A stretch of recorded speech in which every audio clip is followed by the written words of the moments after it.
আসসালামু আলাইকুম এভরিওয়ান, কেমন আছেন সবাই? আশা করি দেশে যে যেখান থেকে দেখছেন সুস্থ আছেন, ভালো আছেন। আলহামদুলিল্লাহ, আমরাও আল্লাহর রহমতে সুস্থ আছি, বেশ ভালোই আছি। সারাদিন বৃষ্টি হচ্ছে, তাই আজ দুপুরের জন্য রান্নার প্রস্তুতি নিচ্ছি সবজি খিচুড়ি। বৃষ্টির দিনে কার কার সবজি খিচুড়ি খেতে ভালো লাগে? আমাদের তো বেশ ভালো লাগে।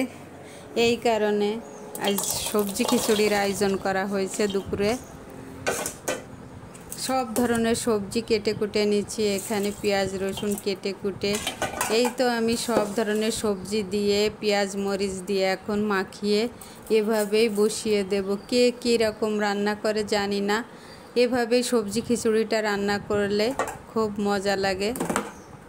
সরিষার তেল দিয়ে এভাবেই আমি সব উপকরণগুলো দিয়ে এই তো হাতে মেখে তারপরে আমি এভাবেই বসিয়ে দেব। হালকা কিছু গরম মশলা দিয়ে দিলাম, তেজপাতা, দারচিনি, এলাচ, সব কিছু দিয়ে জিরের গুঁড়ো সব কিছু দিয়ে আস্তে আস্তে সব উপকরণগুলো দেওয়া শেষ। এখন হাতে ভালো করে মেখে পানি দিয়ে এভাবে বসিয়ে দিব রাইস কুকারে বসিয়ে দিয়ে বাকি যে কাজগুলো আছে দুপুরের সেগুলো সেরে নিব। রাইস কুকারে বসিয়ে দিলে সবজিটাও অনেক নরম হবে, আস্তে আস্তে হবে। আর আমার দুপুরের বাকি যে কাজগুলো আছে সেগুলো সারা হয়ে যাবে। এই তো এখন আমি পরিমাণ মতো পানি দিয়ে দিলাম। এই তো রাইস কুকারটা অন করে দিয়ে ঢেকে তারপরে বাকি যে কাজগুলো আছে এখন আমি গুছিয়ে নিব।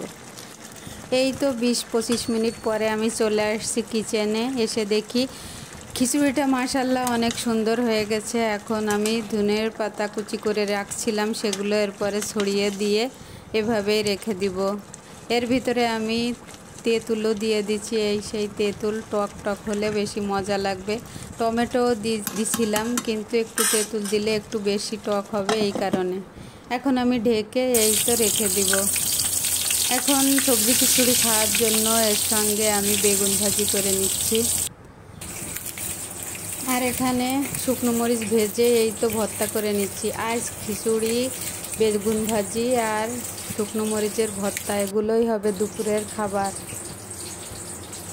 এখানে মরিচ ভেজে নিচ্ছি বেগুন ভাজি করার পরে, তারপরে পেঁয়াজ কেটে রাখছিলাম। এখন শুকনো মরিচ, পেঁয়াজ, সরিষার তেল দিয়ে এভাবেই ভর্তা করে নিব। এদিক দিয়ে বেগুন ভাজিটাও হয়ে আসছে। এখন আমি কিচেনটা সুন্দর করে পরিষ্কার করে ধুয়ে মুছে তারপরে চলে যাব ঘর মুছতে। ঘর মুছে তারপরে গোসল করব। গোসল করে নামাজ পড়ে এই তো চলে আসছি দুপুরের খাবার খেতে।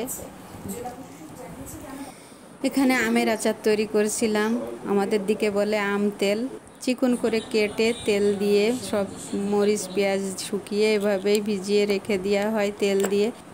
এই আমের আচারটা খিচুড়ির সঙ্গে খেতে খুব মজা লাগে। খিচুড়ি খেতে খেতে আপনাদের কাছ থেকে বিদায় নিলাম। সবাই সুস্থ থাকবেন, ভালো থাকবেন। আর আমার এই ভিডিওতে যদি কিঞ্চিত ভালো লেগে থাকে প্লিজ একটা লাইক দিবেন। আসসালামু আলাইকুম।